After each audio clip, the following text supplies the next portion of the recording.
colocar um filtrinho aqui. Um pouquinho. Ai. Peraí que tá dando pau no celular. Pronto. Gente, tudo bem? Esperar um pouquinho pra dar tempo de vocês entrarem. Deixa eu já me organizar aqui. Deixa eu ver se eu fixo qual que é o tema dessa live aqui pra gente. Será que eu vou conseguir fazer isso? Meu celular já tá bugado. Meu celular tá que nem eu. Ele tá fim de ano, ele cansou, ele quer férias. Tá funcionando mais ou menos. A última live caiu, então tô subindo essa de novo. Caiu na metade. Então vamos ver se agora vai dar certo. Esperando aqui. Porque por aqui, até o celular já chega essa época do ano, para de funcionar direito, né? Como é que vocês estão? Já estão aí nos preparativos das festas, Natal. Eu acho que essa é a nossa última live de 2020, né? Até porque essa é basicamente a última semana do ano, amanhã já é Natal.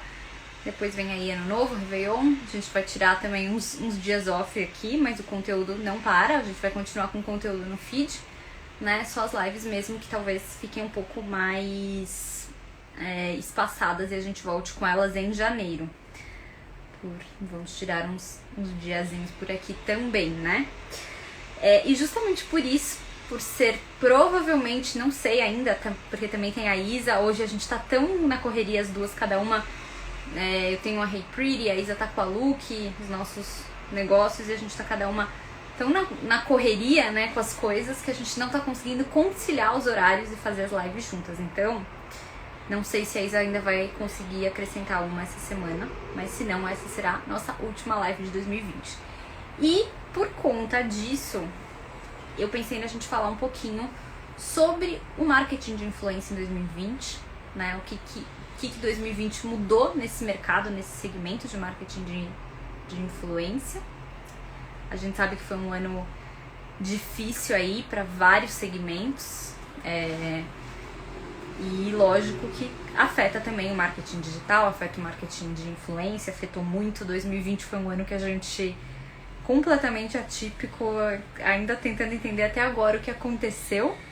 E lógico que isso trouxe aí mudanças de comportamento muito importantes, e que essas mudanças elas se refletem não só na maneira de trabalhar, na maneira dos influenciadores de trabalharem, na maneira das marcas e na maneira das marcas trabalharem com os influenciadores, mas uma maneira de comportamento aqui na internet. Então eu vou pincelar algumas coisas, vai ser lógico, de forma rápida pra gente não se estender muito aqui, mas alguns pontos principais pra gente conversar. Então, assim, primeiro que eu tava, inclusive, lendo uma matéria bem bacana sobre isso, que depois eu vou deixar o link pra vocês, uma matéria da revista Exame, com a Bia Granja, que é uma super especialista, e eles fizeram uma pesquisa, a YouPix, junto com a Brunch, que é uma agência também grande aí no setor de marketing, enfim, onde eles analisaram o marketing. O nome da pesquisa é bem literal, marketing de influência em tempos de Covid, onde eles conversaram com as empresas para tentar entender o que aconteceu nesse momento, qual foi a reação das empresas, se as empresas continuaram investindo em trabalhar com influenciadores, o que aconteceu logo que estourou a pandemia. E a gente tem um dado aqui super importante, que 70% das empresas simplesmente pararam ou cancelaram ou adiaram, enfim, os trabalhos com influenciadores e as campanhas que estavam rolando no momento que estourou a pandemia.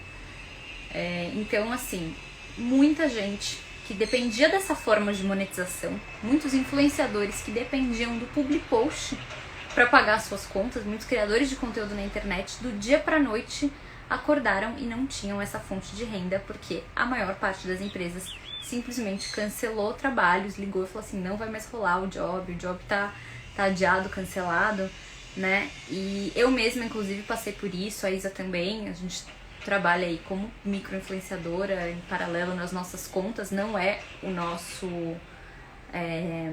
não é o nosso job principal, né? As duas são empreendedoras, então a gente faz outras coisas, tem outras fontes de renda, mas mesmo nós, assim, como criadoras menores de conteúdo, a gente sentiu o baque no sentido de ter trabalhos cancelados, assim, do dia pra noite. E o que faz muito sentido, né? Porque na verdade a gente acordou num pesadelo, num momento aonde não fazia sentido para as empresas fazerem anúncios e parcerias com influenciadores, anúncios na internet, simplesmente não tinha como.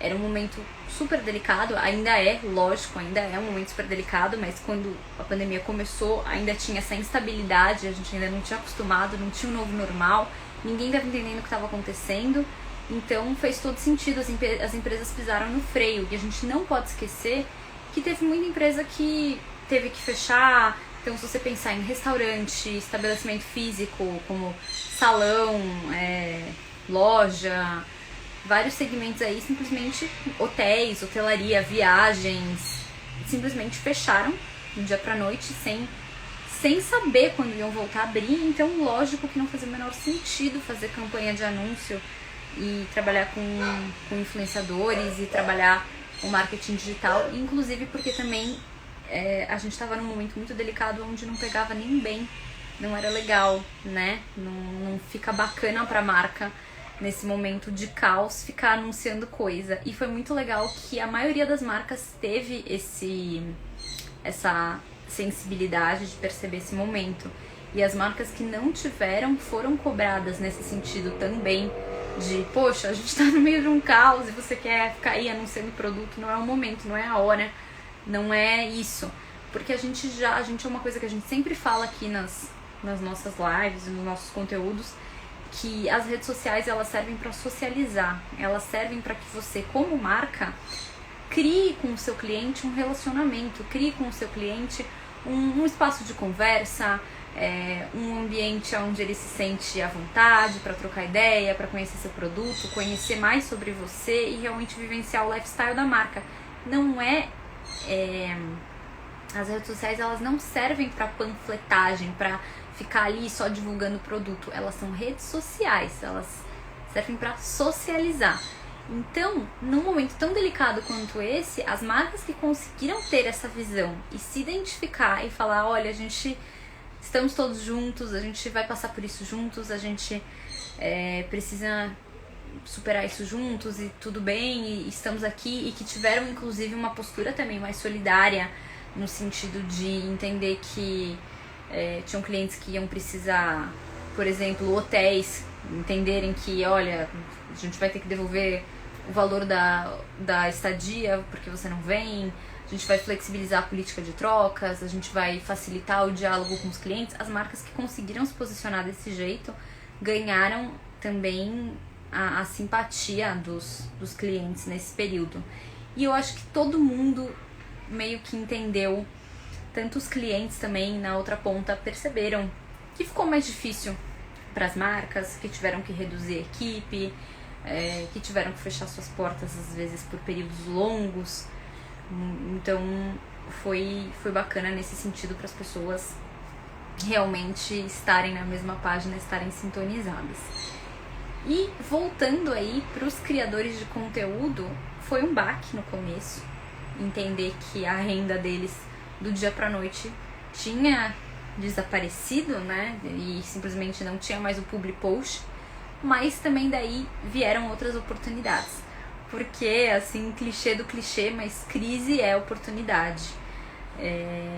Então o mercado de influência teve que se adaptar e tiveram várias coisas que aconteceram nesse meio tempo que são importantes da gente comentar por aqui, que é desde a curadoria maior com os influenciadores e com o que eles postam, entender realmente se aquela pessoa está inserida no contexto da marca e toda uma série de critérios. E os influenciadores tiveram que começar a se virar nos 30 e procurar outras formas de monetizar nas redes sociais e de realmente substituir o public post, que era a grande receita deles. E o que aconteceu quando tudo isso rolou? Primeiro momento foi um caos, muita gente com medo, tanto do lado das marcas quanto do lado do marketing de influência, dos criadores de conteúdo, de realmente perder essa receita. Mas a maioria conseguiu entender que a renda que eles tinham da internet, e que antes era só das marcas, eles podiam realmente pensar em novas maneiras de gerar essa receita. Então, hoje a gente sabe que o influenciador, ele reúne na página dele uma comunidade, pessoas com o mesmo interesse, pessoas que gostam de acompanhar o que ele fala, o que ele faz, porque estão ali dentro daquela tribo, daquela panelinha, digamos assim, reunida naquele assunto, e que enxergam aquela pessoa como uma referência e como um porta-voz e como uma autoridade naquele segmento. Por isso que elas seguem aquela pessoa e por isso que as marcas pagam para fazer parcerias com esses influenciadores, porque eles emprestam a credibilidade deles. Isso é uma coisa que a gente já bateu muito, muito, muito na tecla aqui, então se você já assistiu algum conteúdo nosso, você sabe, né? E daí com isso, os influenciadores começaram a pensar, poxa, se eu tenho essa credibilidade, as marcas me pagam para emprestar essa credibilidade e vender os produtos delas, por que não me tornar eu mesmo um vendedor, um produtor de infoprodutos, me tornar uma marca? Por que não tentar ter esse canal direto que eu tenho com a minha comunidade e usar isso para monetizar de outra forma? E foi o que aconteceu, né?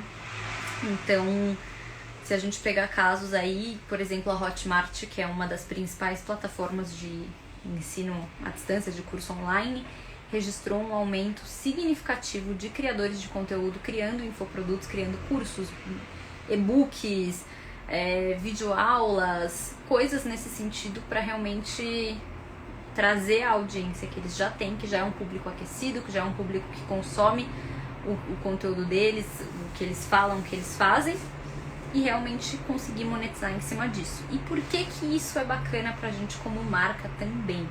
Porque, primeiro, o influenciador, ele começou a entender que ele não precisa depender só do public post. O public post pode ser um extra, mas ele pode criar outras maneiras de monetizar e de ganhar dinheiro na internet. O que, inclusive, lá fora já era uma tendência um pouco mais forte do que aqui no Brasil. Mas isso significa também que a curadoria do conteúdo vai melhorar. Tem melhorado e vai melhorar cada vez mais. Por quê? Porque também fica cômodo para o criador de conteúdo receber o dinheiro do public post e fazer aquele post básico promovendo o produto e sem responsabilidade, no sentido de não ter que pensar se aquele produto realmente gerou uma receita para a marca, gerou um buzz ali falando do produto, enfim, ele entrega e acabou. Quando ele se torna produtor de conteúdo e que ele tem que vender esse conteúdo, então seja um curso, seja a venda de um produto, seja ele criando uma marca, ele tem uma responsabilidade maior. O conteúdo tem que ser realmente muito bom e muito atrativo. Então ele fica muito mais consciente e muito mais responsável pela criação desse conteúdo. E daí, isso no geral é bom pra gente como consumidor, que vai consumir um conteúdo mais legal, mais feito com mais carinho, feito com mais atenção. É bom pra ele, que também fica mais tranquilo, sem essa forma sem essa obrigação de ter o public post para sobreviver e ficar dependendo só das marcas, e se a marca fechar com ele, ótimo, se a marca não fechar, ferrou ali, não sei como vou pagar as contas do fim do mês. E é bom também para as marcas, porque com essa coisa de novos conteúdos surgindo, as marcas conseguem perceber novos momentos de inserir o seu produto ali com esses criadores, conseguem ter um conteúdo mais bem feito, porque ela também vai negociar, vai falar, eu gostei desse conteúdo que você fez pra você, eu quero alguma coisa nesse sentido, né? Então acaba que isso é bom pra todo mundo. E assim, o YouTube, a gente já percebe que isso vem vindo forte, muito até antes da pandemia, com iniciativas. Por exemplo, o YouTube veio com aquele esquema de poder cobrar canal de assinatura. Então, já tinha muito influenciador vendendo close friends no Instagram. Então, se você queria consumir um conteúdo mais exclusivo, você já pagava ali. Então, assim, isso já mostra pra gente que já tava vindo aí uma certa tendência no mercado dos criadores vendendo diretamente para os clientes os produtos deles. E aí a gente tem cases maravilhosos, como a Nath Vossa, que no meio da dessa pandemia louca aí, vendeu a marca dela por 200 milhões pro Grupo Soma, que assim, é um exemplo perfeito, porque foi uma criadora de conteúdo que começou na internet como criadora de conteúdo, compartilhando o lifestyle dela, compartilhando os looks dela, conseguiu reunir ali pessoas que se identificavam muito com aquele estilo, e daquele estilo ela produziu a própria marca, então foi um sucesso, porque ela estava oferecendo um produto que primeiro ela já tinha uma audiência ali muito cativa, que gostava daquilo, e então juntou a fome com a vontade de comer, digamos assim. E a gente tem visto isso como uma tendência geral. Várias influenciadoras aí lançando as próprias marcas. Então, Marina Rui Barbosa lançou a Ginger, que é a marca dela de roupas também. A Camila Coutinho, do Garotas Estúpidas, que lançou a própria marca de cosméticos. Essa semana, Helena Bordon, que já tem a marca dela de óculos, lançou também uma marca de cosméticos. Então, assim, são várias influenciadoras e influenciadores também, enfim, percebendo que com o lifestyle deles e com toda essa comunidade que eles reuniram, eles também podem se tornar marcas, eles também podem vender os produtos deles. E assim, entendendo que o que eles têm de valioso ali é a comunidade reunida nos Instagrams, nos Facebooks, nos Twitters, nos aplicativos da vida, e que é o gosto dessa comunidade, e realmente ele consegue oferecer um produto muito acertado, porque ele conhece muito bem a persona e o público-alvo, ele entende muito quem são as pessoas que seguem ele e o que essa pessoa quer.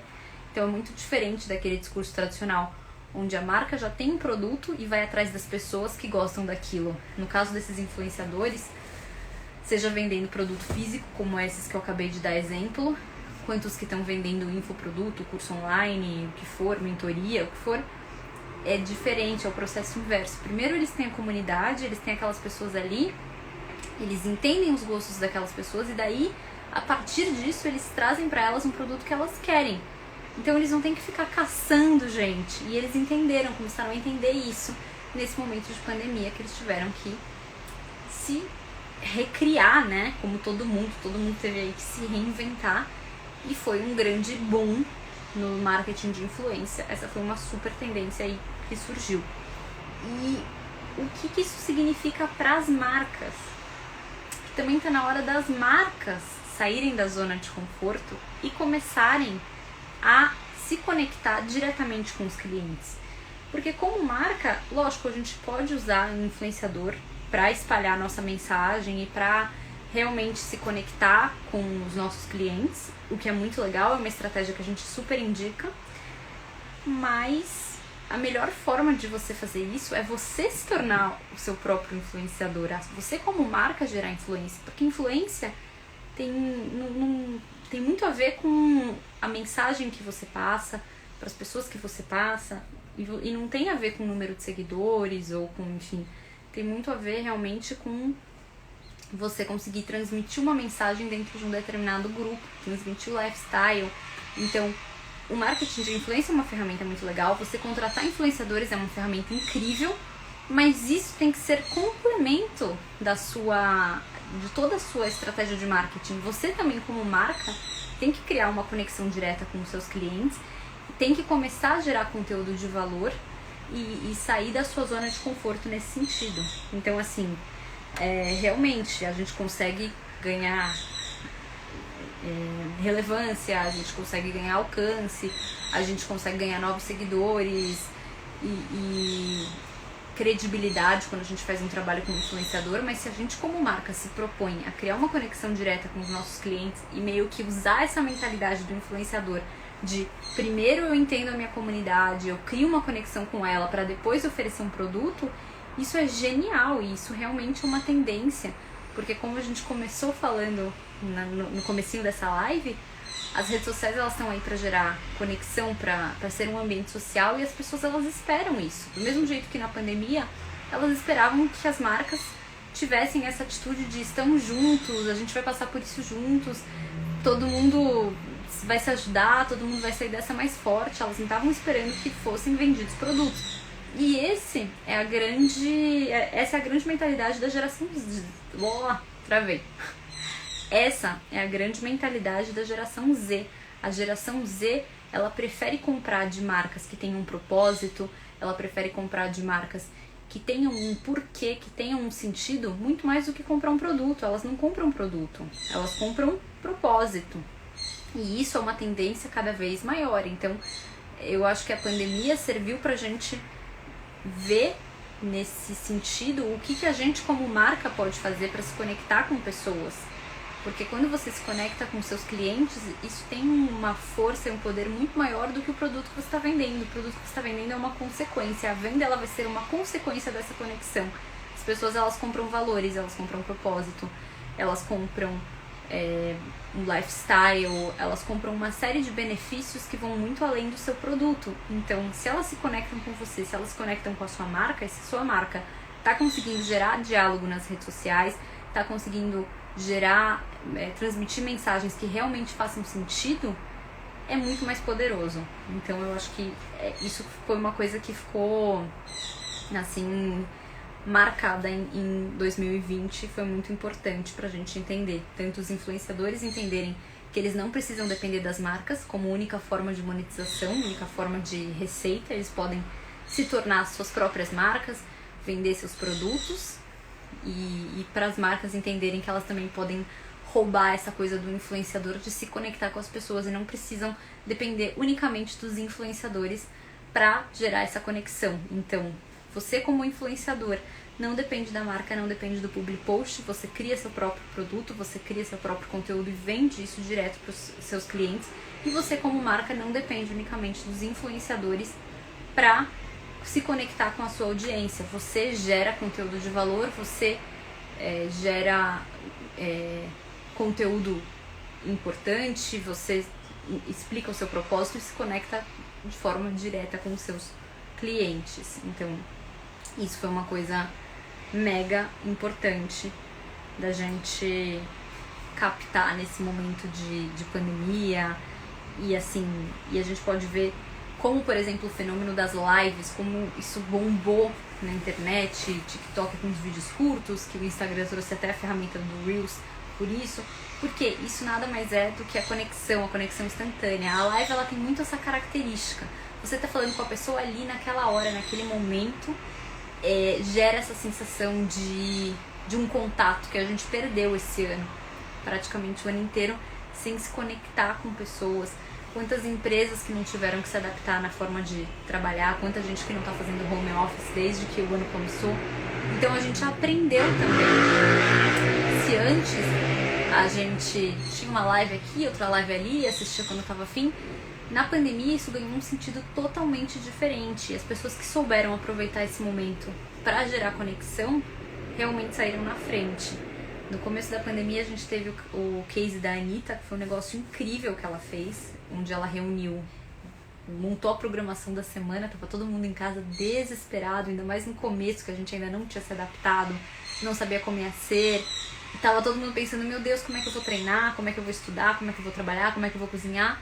E aí o que ela fez? Ela chamou pessoas e deu ali aquele espaço dela, que a gente sabe que é um espaço gigantesco, com muitos seguidores, levou aquelas pessoas lá pra ter aquelas pessoas na casa de todo mundo. Então, de repente, você tinha um personal na sua casa. Se você afastasse todos os móveis da sala, você conseguia fazer um treino. Você tinha uma chefe ensinando uma receita. Tinha até aula de francês, assim, que foi genial. Ela realmente trouxe uma série de experts e conseguiu, com isso, aumentar o engajamento dela e realmente gerar valor para todos os espectadores, todos os seguidores. Porque isso gera um sentimento de gratidão. Se tem alguém ali te ensinando alguma coisa. E por mais que a gente já tivesse essa sensação de, eu posso fazer, já tinha muita gente, lógico, que treinava online, que fazia curso online, que trabalhava online, mas a maioria das pessoas ainda não tinha essa noção, não sabia que dava pra fazer tudo online. E esse ano foi o ano da gente descobrir isso. Então, foi um ano da gente criar outras formas de se conectar. Também super importante, no mercado de influência, foi um ano onde a gente começou a prestar mais atenção no conteúdo dos influenciadores. A gente teve aquele caso super importante da Pugliese, onde rolou um cancelamento, porque as pessoas colocaram um basta, no sentido de que essa pessoa tá fazendo algo completamente fora de todas as medidas de segurança, ela tá, enfim, a gente não pode considerar ela uma influenciadora. Então rolou esse boicote à Pugliese e as marcas que participaram. Na verdade, muito mais forte com a Pugliese do que com qualquer outra pessoa que estivesse lá, por tudo que ela representa, justamente porque ela representa um lifestyle saudável e geração saúde. Daí justamente ela estava lá fazendo festa no meio da pandemia, quando estava todo mundo em casa. Mas isso fez com que as marcas também começassem a prestar mais atenção e ter um critério maior, entender que, poxa, não é bem por aí. A gente não pode ignorar o que esse influenciador está fazendo. Ele realmente está alinhado com o nosso propósito, ele está alinhado com o momento que o mundo está vivendo, ele tem mensagens positivas. Então começou a rolar um filtro maior. E nós, como internautas, começamos a cobrar isso das marcas. Porque o que aconteceu com a Pugliese foi isso, um bando de seguidores e pessoas que ficaram muito revoltadas cobrando um posicionamento das marcas. Tipo, você é conivente com isso?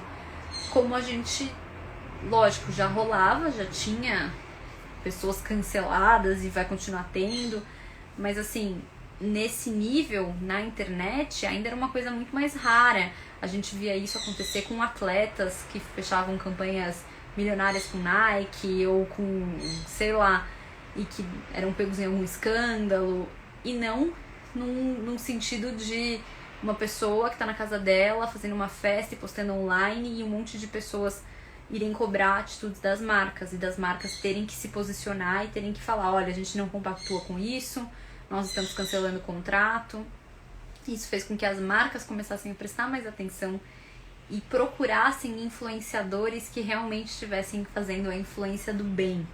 E daí, isso também é uma coisa interessante da gente falar, porque tá rolando agora uma lista, depois que rolou aquela festa do Carlinhos Maia, começou a circular uma lista, não sei se vocês viram, mas quem trabalha com marketing digital provavelmente já recebeu, que é uma planilha dos desinfluenciadores. Até aí o Pix postou isso com o link, aonde essa planilha foi criada como um dossiê da galera, tipo assim. E isso chama um pouco a nossa atenção, porque na verdade é um trabalho que tinha que ser feito mesmo, talvez não dessa forma tão exposta, talvez não dessa forma tão, enfim, não sei se a forma é essa, se tá correto, se não tá correto, se você concorda, não concorda, mas um documento interno e você saber com quem você está trabalhando, isso tem que ser feito, porque afinal de contas, quando você tem um influenciador, é uma tecla que a gente bate muito, muito, muito aqui. Checar o background do influenciador antes de fechar um trabalho, fechar uma parceria, fechar um public post, fechar o que for com ele, você precisa checar. Porque você precisa ter certeza que aquela pessoa não está envolvida em polêmica, que aquela pessoa não fez nada de errado, que aquela pessoa simplesmente tem uma conduta bacana. Isso é o mínimo, né? A gente não quer se associar com alguém que tá dando festa no meio de uma pandemia, por exemplo. Então, surgiu essa planilha que eu acho que é justamente um basta. Essa planilha mostra que a galera está cansada e que não vai mais passar a mão na cabeça de influenciador irresponsável que tá aí, independente do número de seguidores. Tenha quantos seguidores você queira ter, tenha a influência que você queira ter. As marcas entenderam que as pessoas se ligam nisso, que as pessoas estão muito atentas e que você não pode simplesmente apoiar esses influenciadores que estão tendo comportamentos errados, comportamentos não tão bacanas. Então, essa planilha dos desinfluenciadores que está circulando por aí é uma planilha com um dossiê da galera, onde fala tudo que a pessoa já fez de errado. É tipo, você tá na lista negra. Então, pode ser um material interessante para quem trabalha com marketing digital de consultar e antes de fechar uma campanha com um influenciador, entender quais são os comportamentos. Se a planilha precisa existir ou não, enfim, é um outro papo, mas que você precisa checar. E eu acho que a mensagem é essa, a mensagem da planilha é essa. Você precisa checar antes de fechar um trabalho de influência se aquela pessoa é uma pessoa correta, é uma pessoa séria, se o trabalho dela é um trabalho confiável e se ela, como ser humano, é uma pessoa legal. É muito mais importante do que entender se ela tava no último de férias com o ex, no último BBB e tem 2 milhões de seguidores. Então, isso mostra claramente uma tendência que vem acontecendo de que as marcas vão começar a preferir qualidade do que quantidade, ou seja, é melhor você fechar uma ação com um influenciador menor, uma pessoa que às vezes tem uma relevância menor no sentido de número de seguidores, mas que é uma pessoa que realmente tenha tudo a ver com o propósito da sua marca, com o que você acredita, com o que você quer transmitir, porque a gente não pode sair por aí se associando com pessoas que estão fazendo coisas erradas. A gente tem que entender que existe uma responsabilidade. Quando você contrata um influenciador que, por exemplo, como esse exemplo do Carlinhos Maia, faz uma mega festa no meio de uma pandemia e você dá dinheiro na mão dessa pessoa, você está incentivando isso, você está incentivando esse comportamento, você está dizendo não só que você é conivente, mas mais do que isso, que você compactua desse comportamento. Então, as marcas vão começar a prestar cada vez mais atenção nisso. Isso significa que os influenciadores vão ter que andar na linha. E lógico que sempre vai ter gente que vai preferir fazer campanha com influenciadores gigantescos, influenciadores que tem aquele padrão de vida, de aparência, do que for, mas cada vez mais a gente tem visto uma tendência de marcas que procuram influenciadores fora da curva, que têm um engajamento político ou engajamento social, que acreditam e defendem alguma causa, que são pessoas diferentes e que, muito mais importante, o que as marcas querem comunicar quando elas fazem parcerias ou jobs com essas pessoas, é que, muito mais importante do que o número de seguidores dessas pessoas, elas querem comunicar que elas compactuam desses valores. Isso é uma coisa que 2020 trouxe também à tona, já era um comportamento que estava vindo aí, vindo para ficar, mas que agora em 2020, com todo esse cenário de pandemia e com as pessoas realmente cobrando essa questão, veio com força e é uma coisa que a gente pode esperar que cresça cada vez mais em 2021. E você não precisa de uma planilha dos desinfluenciadores para saber com quem você deve ou não fechar uma parceria. É só fazer um pouco de pesquisa e realmente seguir aquela pessoa por um período, entender, ver quem segue, ver o que falam, fazer uma pesquisa básica para ter certeza que você está se associando com uma pessoa que compactua dos seus valores, dos valores da sua marca. Isso é muito mais importante. De novo, quantidade é muito mais importante. Oh, meu Deus! Qualidade é muito mais importante que quantidade, né?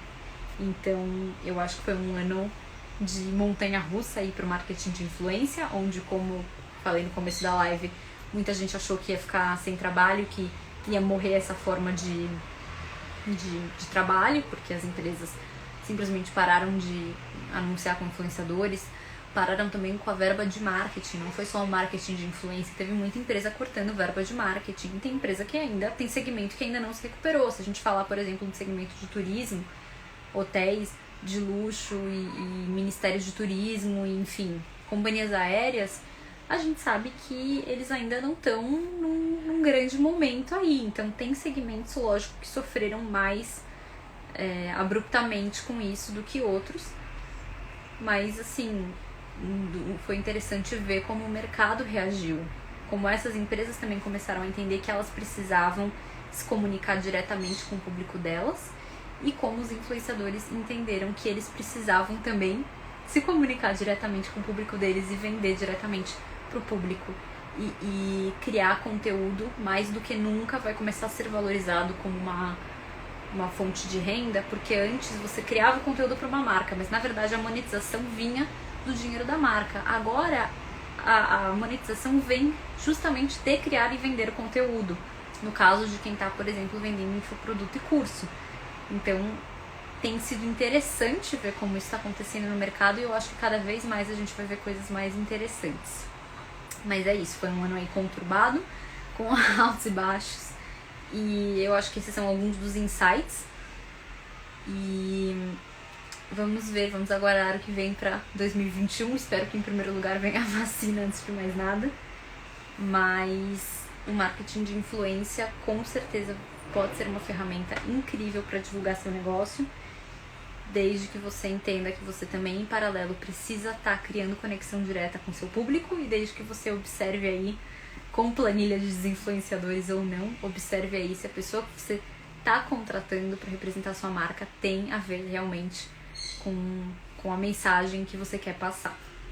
E eu deixo um beijo aqui pra vocês, me despeço e até 2021. Vou encerrar aqui.